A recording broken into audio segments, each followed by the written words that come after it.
जैसे कि आप सभी का स्वागत है इस प्रोग्राम राहे खुदा में, जिससे आप सभी को बहुत बहुत बरकत मिलेगी। मुझको ये उम्मीद है कि आपको आज का प्रोग्राम बहुत पसंद आएगा। आइए हम एक खूबसूरत गीत में चलें और वर्शिप करें उस खुदावंत की और उसकी परस्तिश करें। आइए वर्शिप में चलें। धन्यवाद यीशु, धन्यवाद यीशु, धन्यवाद यीशु मेरे हृदय से। धन्यवाद यीशु, धन्यवाद यीशु, धन्यवाद यीशु मेरे हृदय से।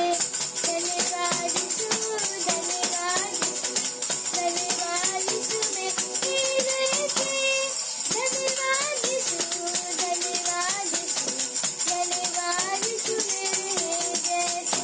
वो भला सर्वदा मेरे दिल में आनंद गीत दिया। वो भला सर्वदा पूरी अंधकार में उसकी ज्योति चमकी। वो भला सर्वदा, वो भला है मेरे लिए। वो भला सर्वदा, वो भला है मेरे लिए।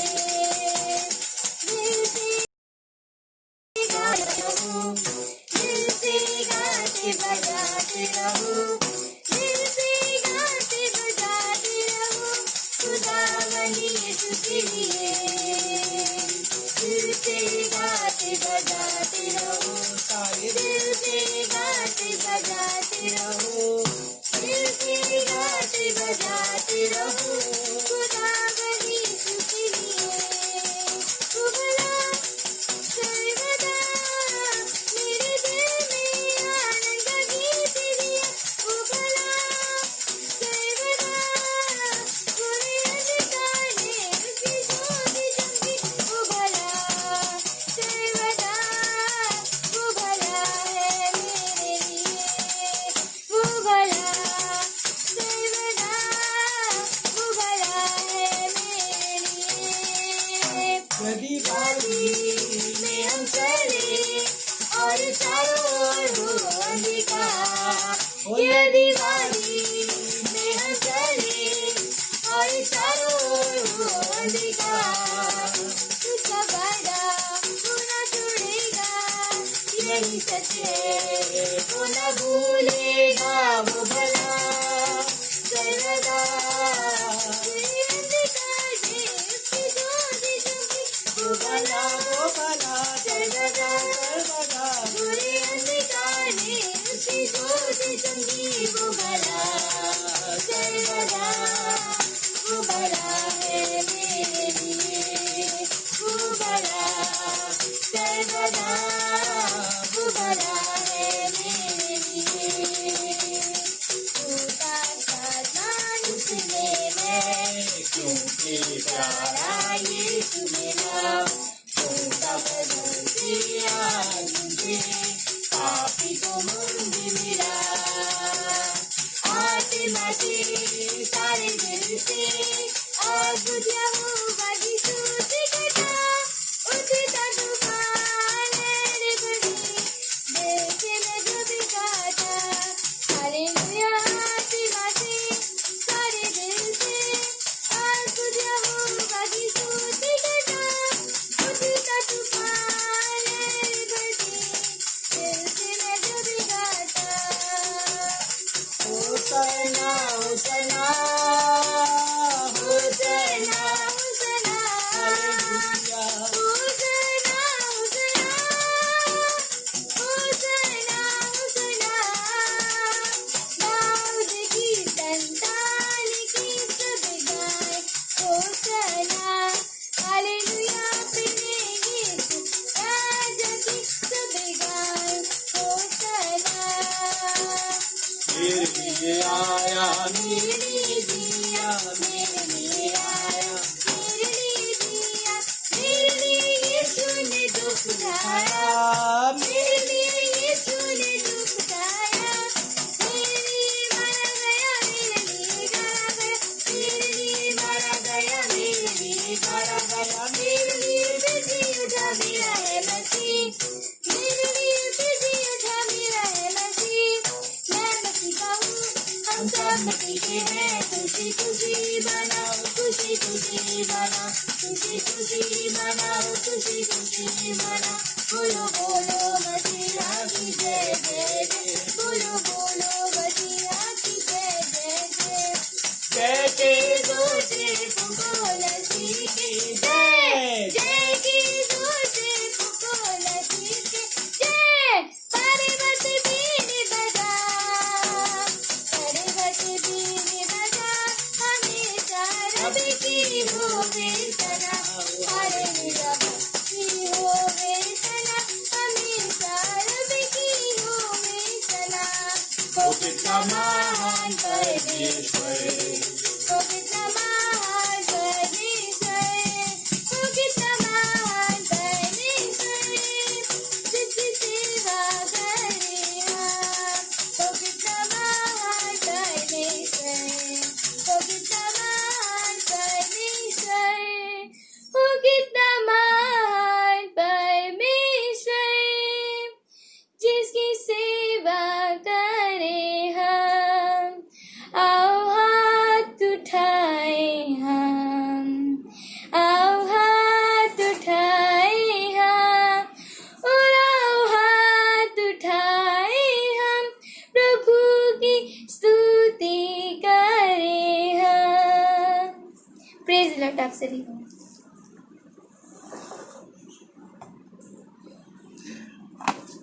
जय मसीह की आप सभी को। और आज की शाम में मैं आपका फिर एक बार खैर मकदम करता हूँ, स्वागत करता हूँ कि खुदा ने मौका दिया आज की शाम आपके साथ बैठ के बातें करें और शुक्रगुजारी करो जिंदा खुदा की, जिसने आपको, मुझको, हम सबको बनाया ताकि हम शाम के वक्त में थोड़ी देर बैठ के, ज़्यादा लंबा टाइम नहीं है। आप ये मत सोचिएगा कि मैं 3-4 घंटे प्रचार नहीं कर सकता या मैं कुछ नहीं कर सकता। अगर मैं चाहूँ तो मैं 2 घंटा भी प्रचार कर सकता हूँ, लेकिन मैं चाहता हूँ कि जो बात आधे घंटे में समझ आ जाए उसके लिए ज़्यादा बोलना बेहतर नहीं होगा। इसलिए मैं चाहता हूँ कि कम समय में आपको अच्छी चीज़ बता के जा सकूँ और आज की शाम जो बात आपको मालूम पड़े वो बात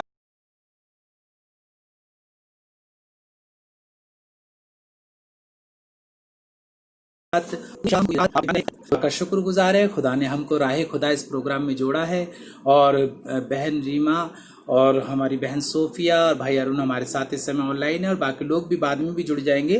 तो इन सब की तरफ से भी और मेरी तरफ से भी आप सभी को जय मसीह की। खुदा आपको बहुत बरकत दे। हम सब एक परिवार का हिस्सा है। आने वाले दिनों में भी हम लोग अपनी कलीसिया को शुरू करने जा रहे हैं। मुश्किल से 2 हफ्ते के बाद हम चर्च लगाना शुरू कर देंगे और हम चाहते हैं कि जब हम चर्च लगाएं तो चर्च में, जैसा आप लोग जानते हैं, 10 लोग ही अलाउड होंगे। तो हम 10 लोगों को कैसे चुनेंगे कि हम लोग जो हमारे ऑनलाइन हमारे साथ जुड़े हुए हैं, जो लोग हमारा ऑनलाइन प्रोग्राम देखते होंगे, व्यूअर होंगे हमारे, उन्हीं को हम चर्च में अलाउड करेंगे आने के लिए। तो केवल 10 लोग चर्च में आएंगे और जो लोग हमारे साथ चर्च में जुड़े नहीं होंगे, जो हमारे साथ ऑनलाइन नहीं जुड़े, या जो लोग हमारे चर्च की मीटिंग जो होती है हर मंगलवार शुक्रवार शाम को 4 बजे, उसमें भी नहीं आते हैं, तो हम लोग उनको थोड़ा सा कहेंगे कि वो घर पे ही रेस्ट करें। पर वो लोग जो बराबर हमारा प्रोग्राम देख रहे हैं और किसी ना किसी तरीके से हमारे साथ जुड़े हैं, वो लोग चर्च में आ पाएंगे। संडे सुबह चर्च लगा करेगा और 10 लोग वहां पे अलाउड होंगे। 10 लोग वो होंगे जो हमारे व्यूवर्स होंगे और हमारे प्रोग्राम में या किसी ना किसी तरीके से हमसे जुड़े होंगे, तो हम उन्हीं को आने का मौका देंगे। आज हम खुदा का शुक्र करते हैं कि आज की शाम मौका मिला है कि मैं आपके साथ बातें कर सकूं। आइए खुदा के कलाम को खोलें और दुआ करें और बरकत पाएं। आसमान जमीन के जिंदा खुदावंद, आपने मौका दिया कि आपके पवित्र वचन से आज की शाम आशीषित हो सके। जब आपका वचन पढ़ते हैं तो बहुत बरकत दे, सामर्थ दे, ताकि खुदावन आपके कलाम से तैयार हों और आपके लिए खर्च हो सके। यीशु मसीह नासरी के नाम से इस दुआ को खुदावंद आपसे मांगते, सुने और कबूल करें। आमीन। तो आपका स्वागत है राह खुदा प्रोग्राम में। और फिर हम वचन के उस पड़ाव पे आ गए हैं जहाँ पे हम आपसे बाइबल की बातें पूछते हैं। तो और एक ऐसी जगह आपको ले जाते हैं जहाँ पर आप उस चीज को ध्यान से समझ सकें। आज हमने जो पद लिया है वो है प्रेरितों के काम पत्री में से, प्रेरितों के काम की पुस्तक। आप अगर ध्यान से देखें तो प्रेरितों के काम की पुस्तक है जिसमें से हमने ये पद लिया है ताकि आपको ये समझ आ सके। प्रेरितों के काम उसका 3रा अध्याय हम आपके साथ बांटेंगे और मैं चाहूँगा इस थोड़े छोटे से अध्याय में, जिसमें 10 आयतों में एक कहानी लिखी है, वो बात आपको पढ़ा दें। अध्याय, तीसरा अध्याय तो 26वें आयत तक है, लेकिन मैं 10 आयत आपके सामने लेके चलूंगा।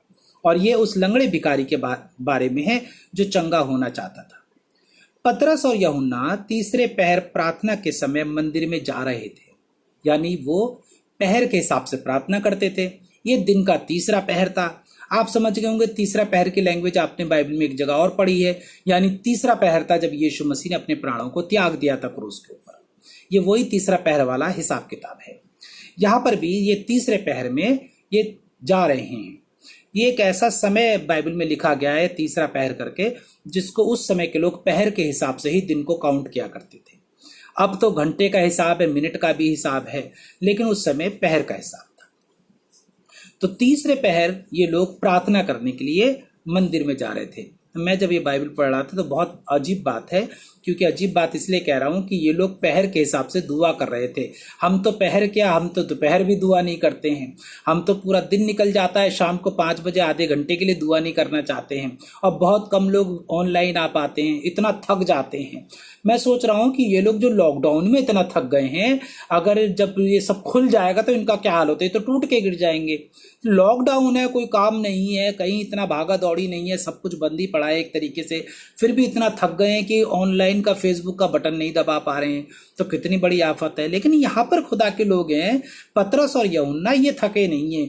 इनका तीसरा पहर हो गया और अपने पहर के अनुसार, समय के अनुसार ये प्रार्थना करने के लिए मंदिर की तरफ जाने लगे। और लोग एक जन्म के लंगड़े को ला रहे थे, जिसको वे प्रतिदिन मंदिर के उस द्वार पर, जो सुंदर कहलाता है, बैठा देते थे। यानी मंदिर सुंदर नहीं कहलाता, मंदिर का द्वार था, उसको एक नाम दे रखा था, सुंदर द्वार, और वहां पर उसको बैठा देते थे कि वो मंदिर में जाने वालों से भीख मांगा करे। अब भाई लंगड़ा था, लोग उसको ले जाते थे, जाके बैठा देते थे। अब ये जिक्र नहीं है ये लोग कौन थे, उसके अपने परिवार के लोग थे या वो पड़ोसियों को कहता था भैया मुझे उठा के वहां रख दो, कुछ भी थे, सामाजिक लोग होंगे।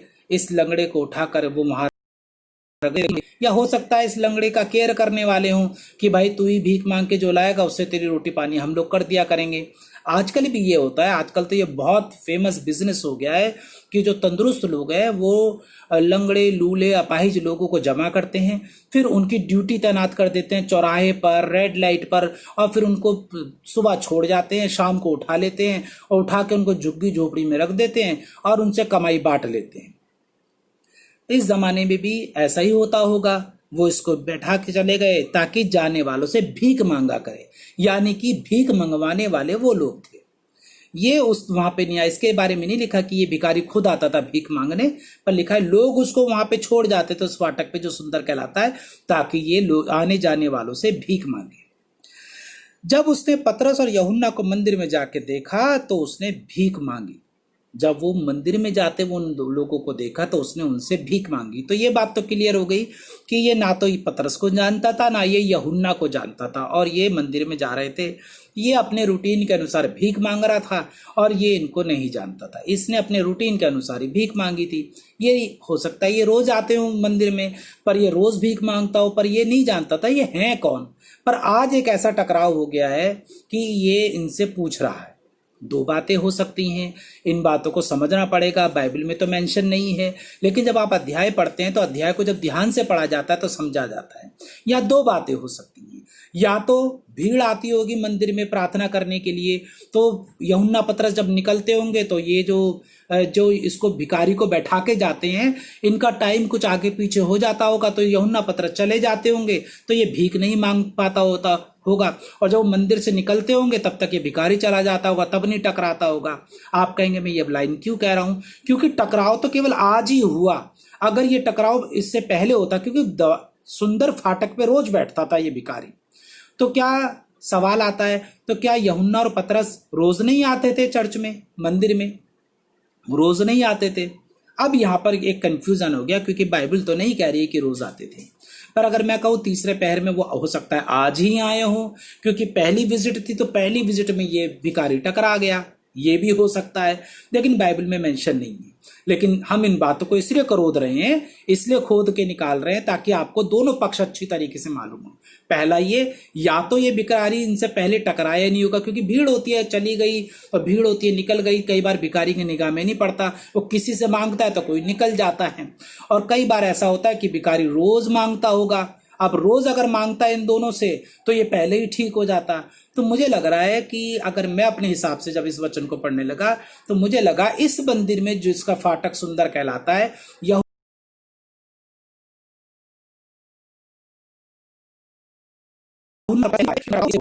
अनुसार, अपनी आदत के अनुसार इन दोनों से भी भीख मांगी। वो सबसे मांगते होंगे और इनसे भी जरूर मांगी। जब भीख मांगी, जब उसने पतरस और यूहन्ना को मंदिर में जाते देखा तो उनसे भीख मांगी, यानी कि इसने पहले नहीं देखा था, आज जाते हुए इन्हें देखा। तो ये बात थोड़ी कंफर्म होती है कि पहली बार हो सकता आए हो और आते ही इससे टकरा गए। तो उनसे भीख मांगी। पतरस ने यूहन्ना के साथ उसकी ओर ध्यान से देखकर कहा, ध्यान से सुनेगा, पतरस ने यूहन्ना के साथ उसकी ओर ध्यान से देखकर कहा, यानी कि ये पहली बार आए होंगे तो इन्होंने भिखारी को ध्यान से देखा होगा। कहा, हमारी ओर देख। उसने कहा कि हमारी ओर देख। अतः वह उनसे कुछ पाने की आशा रखते हुए उनकी ओर ताकने लगा। इसका मतलब वो उनकी ओर ध्यान नहीं दे रहा था। क्यों नहीं दे रहा था ध्यान? क्योंकि और भी लोग जा रहे होंगे, वो औरों को देख रहा होगा, एक से कहा भैया कुछ दे दो, फिर दूसरे से मांगने लगा होगा। तो अचानक इन्होंने उसकी ओर देख कर कहा, भैया हमारी ओर देख, हम तेरे सामने खड़े हैं, हमारी ओर ध्यान दे। और उसके दिमाग में हो सकता है चल रहा हो, भाई तुम्हारी तरफ कब तक देखूं, मेरा दूसरा ग्राहक निकल गया, तुम्हारी तरफ देखता रहूंगा तो उससे जो वो मुझे 10 रुपए देता है वो चला जाएगा आगे, या वो जो 5 रुपए देता है चला जाएगा, या वो जो 1 रुपए देखता है तो चला जाएगा। तो वो इधर उधर आंखें घुमा रहा होगा। तो इन्होंने कहा हमारी ओर देख। जब उन्होंने उसे टोका तो वो टकटकी लगाकर उन्हें ताकने लगा। फिर वो उनको देखने लगा, भाई कोई कुछ खास बात कहना चाह रहा है। और कई बार ऐसा भी होता है, जब आप कभी सड़क के किनारे जा रहे हो या सड़क पे गाड़ी में हो या कहीं और, आप किसी भिखारी को भैया सुन, तो फिर वो सारी गाड़ियां छोड़ के आपकी तरफ आ जाता है। फिर वो आपकी तरफ ध्यान देने लगता है, क्योंकि उसको लगता है ये मुझे खुद मुंह से बुला रहा है तो हो सकता है कुछ बढ़िया कुछ ही दे। क्योंकि अगर खुद जाएंगे तो हो सकता है 1 रुपए पकड़ा दे, मुंह से बुला रहा है तो कुछ ना कुछ तो बढ़िया देगा। तो कई बार ऐसा होता है। तब पतरस ने कहा, चांदी और सोना तो मेरे पास है नहीं। इसका मतलब इस भिखारी को लोग जब भीख देते थे तो रुपया 2 रुपया नहीं बल्कि चांदी सोना दिया करते थे। अब हो सकता है उन्होंने ये बात क्यों कही? उन्होंने ये बात इसलिए कही हो क्योंकि उस जमाने में नोट तो चलते नहीं थे, पर दिनार तो चलती थी। पर ये लोग जब सोना चांदी की बात करें तो इसका मतलब वो जो भिखारी होगा उसके सामने सोना चांदी पड़ा जरूर होगा। उसके सामने जो लोग फेंक रहे होंगे, सोना चांदी फेंक रहे होंगे, तभी तो इन्होंने कहा कि सोना चांदी हमारे पास नहीं है। नहीं तो वो कहते दिनार हमारे पास नहीं है, या ये नहीं है हमारे पास, दमड़ी नहीं है। उन्होंने छूटते ही कहा सोना चांदी तो है नहीं। इसका मतलब जो मंदिर में जा रहे थे वो अच्छे लोग थे, मंदिर में जाने वाले, और उनके पास सोने चांदी की टुकड़ियां या कुर्रा या कुछ हुआ करता होगा जो वो डाल दिया करते होंगे गरीबों को। और इन्होंने देखा होगा कि उसके चद्दर पे तो पड़ा है, तो इन्होंने छूटते ही कहा सोना चांदी हमारे पास नहीं है, परंतु जो मेरे पास है वो तुझे देता हूं। यीशु मसीह नासरी के नाम से चल फिर। इन्होंने एक काम किया, यीशु मसीह नासरी के नाम से चल फिर, एक अथॉरिटी का इस्तेमाल किया। इसका मतलब इनके पास यीशु का नाम था। हम इसी पॉइंट पे लौट के आने वाले हैं। और उसने उसका दाहिना हाथ पकड़ के उसे उठाया और तुरंत उसके पांव और टखनों में बल आ गया। वो उछल कर खड़ा हो गया और चलने फिरने लगा और चलता और कूदता और परमेश्वर की स्तुति करता हुआ उनके साथ मंदिर में गया। सब लोगों ने उसे चलता फिरता और परमेश्वर की स्तुति करके देखकर उसको पहचान ली कि वही है जो मंदिर के सुंदर फाटक पर बैठकर भीख मांगा करता है। और उस घटना से जो उसके साथ हुई थी वो अचंभित और चकित हो गए। यहाँ 3 काम बड़े अजीब हुए। मैं चाहता हूं थोड़े वक्त में आपको बता दूं। सबसे पहला काम हुआ, उन्होंने कहा मैं यीशु मसीह नासरी के नाम से कहता हूं चल और फिर। बात यहाँ खत्म ही नहीं हो गई है। इतना कहने के बाद उसे चलना फिरना शुरू कर देना चाहिए था। क्या वो चला? उस वक्त नहीं चला। चला नहीं है, वो बैठा ही है। उसने कहा चल और फिर, वो बैठा ही है, अभी चल फिर नहीं रहा है। उसने उसका दाहिना हाथ पकड़कर उसे उठाया, तुरंत उसके पांव और टखनों में बल अब आया। बल अब आया, यानी कि यीशु मसीह के नाम से दुआ करने के बाद हाथ बढ़ाकर मदद करने पर उसके टखनों में बल आ गया। यह हो सकता है वो समझ गया हो कि अब मुझे सपोर्ट की बहुत बड़ी जरूरत है। कई बार हमारी जिंदगी में भी ये होता है कि हम लोगों के लिए दुआ करते हैं लेकिन उनके लिए मदद के लिए हाथ बढ़ाना नहीं चाहते। बाइबल भी इस बात के लिए मेंशन करती है, क्या कोई आदमी अकेले गर्म हो सकता है? जब तक दो आदमी ना हो तो कैसे गर्म होगा? बाइबल भी बताते हैं। क्या बिना कपड़े के किसी के तन को ढाका जा सकता है? क्या हम अगर बोल दें कि जा तेरा भला हो तो क्या उसका भला होगा? हमें उसके लिए कुछ करना पड़ेगा। बाइबल भी इस बात को बताती है, सहायता करने के लिए बाइबल बताती है। यहाँ पर वो दोनों जो है बोल कर जा सकते थे। यूहन्ना पतरस कहते थे जा यीशु मसीह के नाम से चल फिर, और वो अपना चले जाते, लेकिन उन्होंने ये बेहतर समझा कि उसको उठा खड़ा करें, और वो चाहते थे उठा खड़ा करके भी चले जाते, लेकिन वो उसके साथ गए। और यूं लिखा है, वो व्यक्ति भी उछलता कूदता चलता फिरता हुआ परमेश्वर की स्तुति करता हुआ उनके पीछे हो लिया। यानी वो धन्यवाद से भर गया, शुक्रगुजारी से भर गया। बाइबल में साफ लिखा है, इससे पहले वो शुक्रगुजारी नहीं कर रहा था, इससे पहले धन्यवाद नहीं कर रहा था, इससे पहले वो भीख मांग रहा था। भीख मांगते वक्त वो परमेश्वर की महिमा नहीं कर रहा होगा, वो भीख मांग रहा होगा, भैया दे दो, बहन दे दो, भाभी दे दो कर रहा होगा।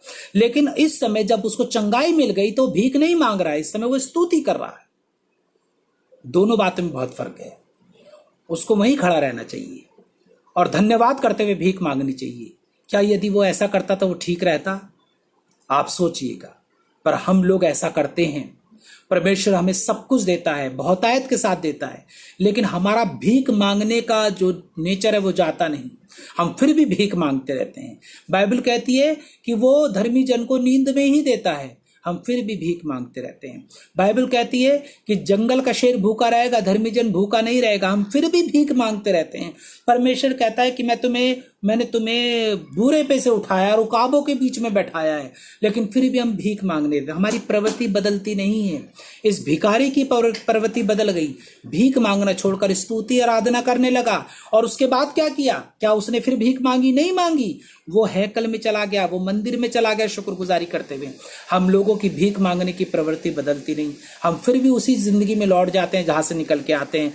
परमेश्वर का खादिम हमें बचाता है, वो अपने पवित्र वचनों के द्वारा, वो परमेश्वर के पवित्र वचनों के द्वारा हमारे जीवन को बदलता है। वो परमेश्वर के नाम में हमको एक नया जीवन देता है, बपतिस्मा देता है, लेकिन हम लौट के कहाँ चले जाते हैं? हम बुराई के जीवन में चले जाते हैं। प्रभु का पवित्र वचन बताता है कि परमेश्वर कहता है कि मेरे लोग नहलाई गई सुअरनी की तरह हैं जो लौट कर कीचड़ को चली जाती है, और कुत्ते की तरह हैं जो पलट कर अपनी उल्टी चाटता है।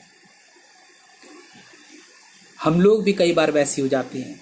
यह आदमी भीख मांगना छोड़कर यीशु के पीछे हो लिया, उसने यीशु को अपना लिया, महिमा करने लगा परमेश्वर की, और मंदिर में चला गया। उसने यूहन्ना पतरस से क्या कहा होगा? मैं सोच रहा हूं यूहन्ना पतरस के पास पैसे तो नहीं थे, पर उसने हो सकता उसके वो पहले कह रहा हो कि मुझे कहीं से पैसे लाओ, लेकिन अब क्या कह रहा होगा? मुझे प्रभु के पास लेके चलो, मुझे परमेश्वर के पास लेके चलो, मैं आपके साथ प्रभु की आराधना करना चाहता हूं। उसने अपने लिए बेहतर जगह चुन ली। उसने उन लोगों को छोड़ दिया जो उसको उठा के स्वर्ण फाटक पे बैठाते थे, सुंदर फाटक पे बैठाया करते थे, उनकी संगति छोड़ दी। उसने भिखारियों की संगति छोड़ दी। उसने आज प्रभु के दासों की संगति को ग्रहण कर लिया। हम लोग प्रभु के दासों को त्याग देते हैं और उन लोगों की संगति में लौट जाते हैं जहां से हम निकल के आए हैं। झूठ बोलने वाले, गंदी हरकत करने वाले, बुराइयां करने वाले, उन्हीं की संगतियों में चले जाते हैं। प्रभु चाहता है हम पलट के आ जाए। प्रभु अच्छे अच्छे दासों से हमें मिलवाता है। परमेश्वर ने हमें अच्छे खादिम दिए हैं ताकि हम उनकी बातें सुने और प्रभु में बढ़े। लेकिन हम लौट के कहाँ जा रहे हैं? शराब पीने वाले, जुआ खेलने वाले, सिगरेट पीने वालों के पास लौट गए। हमारा ये जीवन नहीं है।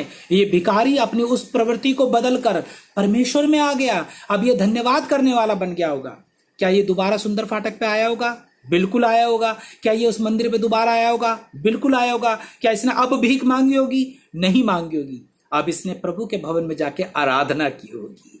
आज ही लौट गया होगा, फिर कल फिर आया होगा, फिर इसने आराधना की होगी। अब भीख नहीं मांग रहा होगा। अब ये क्या कर रहा होगा? धन्यवाद कर रहा होगा प्रभु का, स्तुति कर रहा होगा प्रभु का। इसी तरह हमारा भी जीवन परमेश्वर में होना चाहिए। हमें भी परमेश्वर का धन्यवाद करना चाहिए। प्रभु याद रखना चाहिए प्रभु हमें कहाँ से निकाल के लाया, प्रभु हमें कितनी बुराइयों के जीवन से निकाल के लाया। हमें लौटना नहीं है, बल्कि हमें परमेश्वर में चलते जाना है। और देखिए क्या लिखा है, स्तुति करता हुआ, शुक्रगुजारी करता हुआ वहां चला गया। यहाँ दो लोगों के कैरेक्टर की बात है। जिस पहला मैंने जो भिखारी के कैरेक्टर के बारे में बात करी, अब दूसरा उन लोगों के लिए जो हम और आप हैं।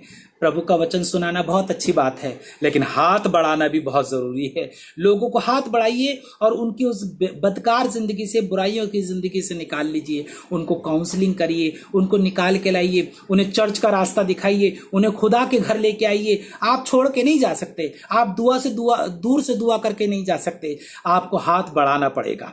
खुदा के लोगों को, खुदा के उन बच्चों को बचाने के लिए आपको हाथ बढ़ाना पड़ेगा। यीशु मसीह भी तो एक तरीके से खुदा का हाथ ही है। आसमान से बैठ के खुदा कहता तो काम हो जाता, लेकिन उसने अपना एक लौता बेटा हमें दे दिया ताकि जो कोई उस पर ईमान करे नाश ना हो बल्कि हमेशा की जिंदगी को हासिल करे। और उसके बेटे के द्वारा हम परमेश्वर के करीब आ गए। जब आप हाथ बढ़ाते हैं तो परमेश्वर हमें अपने पास खींच लेता है। उसी तरह जब आप हाथ बढ़ाएंगे तो आप बहुत अविश्वासियों को परमेश्वर के पास खींच लाएंगे। बोल के जाने से कुछ नहीं होता, बोल देने से कुछ नहीं होता, कि अपना उनके साथ खड़ा रहना, उनको प्रभु में लाना बहुत ज़रूरी है। आप दुआ करते होंगे लोगों को, आप बहुत से लोगों को वचन सुनाते होंगे, आप हाथ भी बढ़ाइएगा यूहन्ना पतरस की तरह। उनका हाथ पकड़ के उनको खड़ा कीजिएगा। आपको मेहनत लगेगी, आपको थोड़ी सी ताकत लगेगी, लेकिन बाइबल में लिखा है जो मेल कराने वाले हैं, किन का मेल? लोगों का आपस में मेल कराते हैं और परमेश्वर के पुत्रों का परमेश्वर से मेल कराते हैं, वो परमेश्वर के पुत्र कहलाएंगे, परमेश्वर के बेटे बेटियां कहलाएंगे। आपका काम केवल फोन पे दुआ करना नहीं है, आपका काम है लोगों को खुदा के घर तक लाना। जैसे यूहन्ना पतरस ने बोला कि तू यीशु के नाम से चल फिर, और उनकी तरफ फिर हाथ बढ़ाया और हाथ पकड़ के उसे उठा खड़ा किया। उसी तरह आप भी बोलिए कि यीशु आपके घर में बरकत देगा, यीशु आपके घर में आशीष देगा, यीशु आपको बचाएगा। उसके साथ आप अपना हाथ भी बढ़ाइए। हाथ बढ़ाने के बहुत से तरीके हैं, लोगों को बचाने के बहुत से तरीके हैं। आप विजिट कर सकते हैं, आप लोगों को खुदा का कलाम सुना के उनके खुदा के घर तक ला सकते हैं, या हो सकता है कि आप कहीं ना जा पाए, आप खुदा के खादिम की मदद कर सकते हैं। आप चर्च खोलने में पादरी साहब की मदद कर सकते हैं, आप कलीसिया खोलने में खुदा के खादिम की मदद कर सकते हैं, ताकि जो काम आप करना चाहते हैं लोगों के लिए वो खुदा का खादिम करे, बहुत से लोगों से मिले, उनको बचाए, उनके जीवन को बचाए, प्रभु के पास लाए। यदि आप उसमें सहभागिता करेंगे, अगर आप कहेंगे भाई साहब मैं आपको एक नंबर दूंगा, भाई साहब मैं आपको एक फैमिली से मिलाऊंगा, पादरी साहब मैं आपको लेके चलूंगा एक खानदान में, हम चाहते हैं वो चर्च आए, वो खुदा से जुड़े, तो आपके ये कोशिश एक हाथ बढ़ाने की तरह होगी। जब आप मुझको फोन करेंगे भाई साहब मेरे साथ चलिए, खानदान में जाना बहुत जरूरी है, भाई साहब मेरे साथ चलिए, एक परिवार में जाना बहुत जरूरी है, आपकी ये कोशिश उनको उठा खड़ा करेगी और वो आनंद करते हुए परमेश्वर के भवन में दाखिल होंगे। तब परमेश्वर के राज्य में खुशियां मनेंगी, क्योंकि जब कोई रूह बचती है तो खुदा के घर में आनंद होता है। जब कोई रूह बचती है खुदा के घर में आनंद होता है। इस वचन को साथ लेके जाइएगा और परमेश्वर के नाम की शुक्रगुजारी कीजिएगा। आज के लिए आज का ये वचन आप लोगों के लिए, प्रभु में बने रहे, खुदा में बहुत बरकत पाए, परमेश्वर का अनुग्रह, परमेश्वर की दया, परमेश्वर की मोहब्बत आपकी जिंदगी बनी रहे। आइए शाम की दुआ में साथ जुड़े, खुदा का शुक्र करें। प्रभु यीशु मसीह आपका धन्यवाद देते हैं आज की शाम के लिए, आपने में बरकत दी, अपने कलाम से नवाजा, अपनी बरकतों में जोड़ा। हम आज की शाम को तेरे हाथ में सौंपते हैं। जब शाम को प्रभु जी हम आराम करते हैं, घर को तैयार करते हैं, रात को प्रभु जी हम सोने जाएंगे, अपने बिस्तरों पे लेटेंगे, आपका आराम चाहते हैं, आपकी शांति चाहते हैं, ताकि चैन से सोएं, रात भर तंदुरुस्ती से सोएं और सुबह उठें तेरा शुक्र करें। प्रभु हम सबको बड़ी बरकत दे, अपने जलाल को, अपनी कुव्वत को हमारी जिंदगी बना के रख। खुदा बाप हम कोरोना वायरस से पीड़ित तमाम लोगों को तेरे हाथ में सौंपते, बड़ी बरकत दे और चंगाई दे, सब लोग तुझ में आशीष पाएं और ये कोरोना वायरस की बीमारी जड़ से खत्म हो जाए, सब लोग ठीक हो जाए। प्रभु जी हमारी गली में भी पूरा लॉकडाउन हो रखा है, हमारी गली भी खुल जाए ताकि प्रभु जी हमारा आना जाना ईजी हो सके। तो बड़ी बरकत दे, संभाल के रख, हमारे खानदानों को बरकत दे। प्रभु यीशु मसीह हम अपने सीनियर पासबानों को तेरे हाथ में सौंपते हैं, सबको बरकत दे। पास्टर सिसिल न्यूटन को तेरे हाथ में सौंपते, बड़ी बरकत दे, उनके खानदान को बड़ी बरकत दे। बिशप टोनी को, बिशप अरुण माइकल लाल को, बिशप शैलेंद्र दास को, बिशप एलन रोके एंथनी को तेरे हाथ में सौंपते, बड़ी बरकत दे और रूह से भर के इस्तेमाल कर। और तमाम खिदमत गुजारों को, तमाम पादरियों को प्रभु जी, चाहे वो एबीसी के हो, चाहे वो सीएनआई के हो, चाहे मेथोडिस्ट के, चाहे पेंटिकॉस्टल के, चाहे बैप्टिस्ट के, सबको बड़ी बरकत दे। तेरा खादिम होने के नाते तमाम लोगों के लिए दुआ करता हूँ, एक एक लोगों को बरकत दे। आज शाम को हम फिर दुआ करते हैं, तमाम बीमारों को चंगा करना और कोरोना वायरस से सबको आजाद करना। खुदावन अभी भी कोरोना वायरस है और हम चाहते हो जड़ से खत्म हो जाए, तेरी महिमा कर सके। यीशु मसीह के नाम से प्रार्थना पिता आपसे मांगते, सुने कबूल करें, आमीन।